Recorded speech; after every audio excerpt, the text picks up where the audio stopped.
Hi అండి. Welcome to Madhu vlogs. ఇవాళైతే నిమ్మకాయ పులిహార ఎలా చేయాలో చూద్దాం. ఇదైతే చాలా టేస్టీ అండ్ ఈజీ ప్రాసెస్ అనమాట.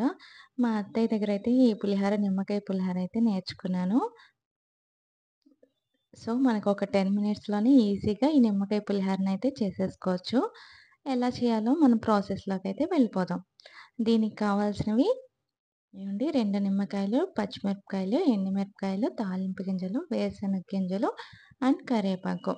అంటే నేను ఒక డబ్బా బియ్యానికే వండుతున్నా. సో, అందుకని తక్కువ క్వాంటిటీ తీసుకున్నాననమాట.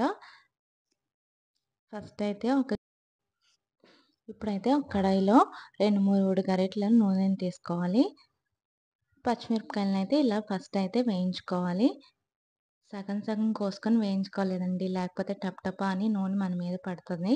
అన్నం అయితే చల్లారపెట్టుకొని ఉంచుకోవాలి. ఈ పచ్చిమిరపకాయలు వేపుకున్న తర్వాత ఈ రైస్‌లోకైతే ఇవి వేసేసుకోవాలి పచ్చిమిరపకాయలని. దాని తర్వాత నూనె మిగులుతుంది కదా! అదే నూనెలో ఈ వేరుశనక్కాయలను కూడా వేపుకోవాలి. అన్నీ ఒకేసారి ఏసేస్తే మాడిపోతది. టేస్ట్ అయితే అంతగా బాగోదు. సో, మా అత్తయ్య నాకు నేర్పించారు ఇట్లా. ఫస్ట్ ఈ వేరుశనగ కూడా మనం ఇలా వేపేసుకొని వేసేసుకుందాం.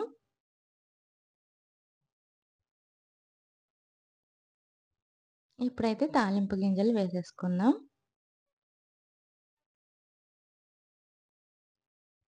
అలాగే ఎండుమిరపకాయలను కూడా వేసుకోవాలి. ఇప్పుడైతే పసుపు వేసుకోవాలి. ఫస్టే పసుపేసుకొని మాడిపోతుందనమాట. సో, దించేసుకునేటప్పుడు పసుపు వేసుకోవాలి. డైరెక్ట్‌గా అన్నంలోకి పసుపు వేసుకున్నా కొంచెం పసుపు వాసనొస్తుంది. సో, ఆయిల్‌లో వేసుకుంటే గనక ఆ ఫ్లేవర్ బావుంటుందనమాట. కరివేపాకు కూడా ఇలా వేసేసుకోవాలి దించే ముందు. ఇప్పుడైతే ఈ తాలింపులని దీంట్లో వేసేసుకుందాం ఈ రైస్‌లోకి. చాలా ఈజీ ప్రాసెస్ అండి. ఎక్కువ గిన్నెలు కూడా మనకవ్వవు నిమ్మకాయ పులిహోరకి. సో, తాలింపు గింజలను కూడా ఇలా వేసేసుకున్న తర్వాత దీంట్లోనే కొంచెం సాల్టు ఫస్ట్ అయితే కొంచెం సాల్ట్ ఏసుకుందాం. తర్వాత సరిపోకపోతే మళ్ళీ లాస్ట్‌లో అయితే సాల్ట్ వేసుకోవాలి.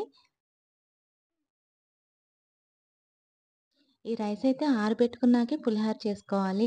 లేకపోతే వేడిగా ఉన్నప్పుడు కలిపితే ముద్ద ముద్దగా అవుతుందనమాట పులిహోర. సో, నిమ్మకాయలు కూడా 2 నిమ్మకాయలు తీసుకున్నాను చిన్నవి. ఒక డబ్బా బియ్యానికి. సో, ఇగోండి ఇలా అయితే రసం పిండేసుకున్నాను. నిమ్మకాయల పులిహోర చాలా టేస్ట్‌గా ఉంటది కదండీ! కొంతమందికైతే చింతపండు పులిహోర ఇష్టం. కొంతమందికైతే నిమ్మకాయ పులిహోర ఇష్టం. మా ఇంట్లో అందరికైతే నిమ్మకాయ పులిహోరే ఇష్టం. సో, నేను ఎక్కువ అదే చేస్తాను.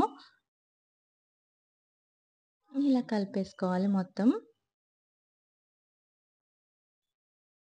నెమ్మదిగా ఇలా అయితే కలుపుకోవాలి. అంతేనండి నిమ్మకాయ పులిహోర అయితే చూసారా అయిపోయింది. చాలా తక్కువ టైంలోనే అయిపోతుంది. మీకు గనక నా వీడియో నచ్చితే గనక ప్లీజ్ సబ్స్క్రైబ్ మై ఛానల్ అండి.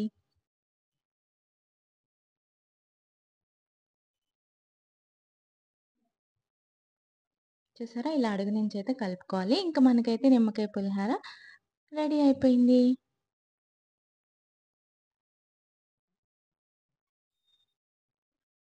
చూసారా ఎంత పొడి పొడిగా వచ్చిందో. Thank you.